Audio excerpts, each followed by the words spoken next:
Growing up, my thoughts always scared me as a child. They were always loud. They made sense. I remember the first time I became scared. I was laying in bed, alone, in my room. I couldn't have been older than the age of 8, and at night my room became a scary place. There were 2 windows. One was on the other side of the room, high enough that someone couldn't climb in. You couldn't tell 8-year-old me that though. There was another window at the same height. It was in the closet. It was often left open. When you entered the closet, you could turn right and you could walk into it and hide. I knew this because it was a good place for hide and seek.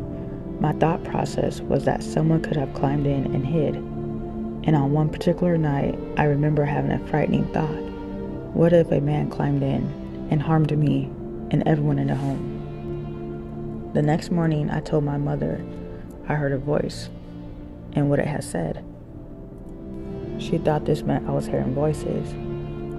It wasn't long before I was sitting in front of a child psychologist who was asking me about the voice I heard. And next thing you know, I was on medication. This was the 90s. Perhaps intrusive thoughts were not often talked about back then as they are now. But for a long time, I thought something was wrong with me, like I was dangerous. But these thoughts never ever were a threat to me, and never did they tell me to take action. There was no audio hallucination to them.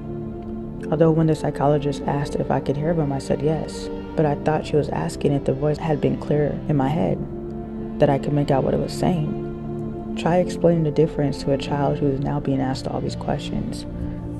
As I grew older, these thoughts became more constant and often would get me into trouble.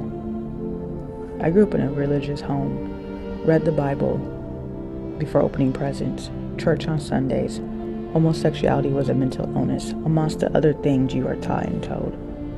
I remember wanting to watch Harry Potter when it first came out, and my mom was adamant about not having witchcraft in the home. When it was my turn to bring the VHS home from a friend in the 5th grade, I remember feeling guilty for shoving it into my backpack. But I had been waiting my turn just like the other kids, and I didn't want to give it up. I brought it home, and I made a deal with my mom, and I told her that if she sat down and watched it with me, and it was very bad, I wouldn't watch it.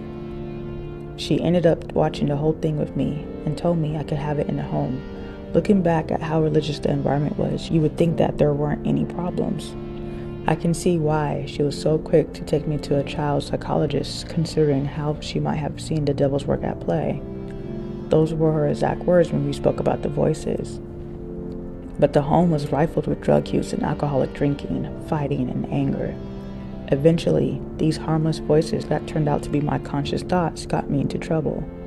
I began to question things.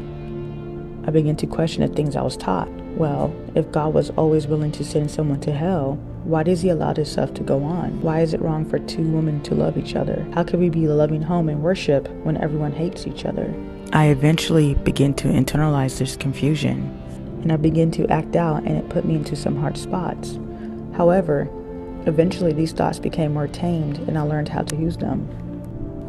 Looking back, I can see why Matilda was my favorite childhood movie growing up. I related to her so much, and used to feel a tinge of jealousy when Miss Honey adopted her, because I was adopted. This only reinforced that something must have been wrong with me, to have been adopted by the wrong family whose kids resented my very presence. But just like Matilda, I learned that these thoughts were like superpowers. I could learn from them, use them. Just like Matilda, I loved the library and would often get stacks of books. Sometimes I couldn't keep track of all of them, and my mother would have to pay fines. Eventually, she set a limit of just borrowing 10. She did this because as soon as I got home, I was lost in the world of books for hours on end, and if I didn't have enough, she would have to hear me begging for her to take me back to the library the very next day. I found that these books made my thoughts stronger. It was like I was unlocking levels of intellect that I didn't know exist. Till this day, one would be hard-pressed to find me without a book nearby.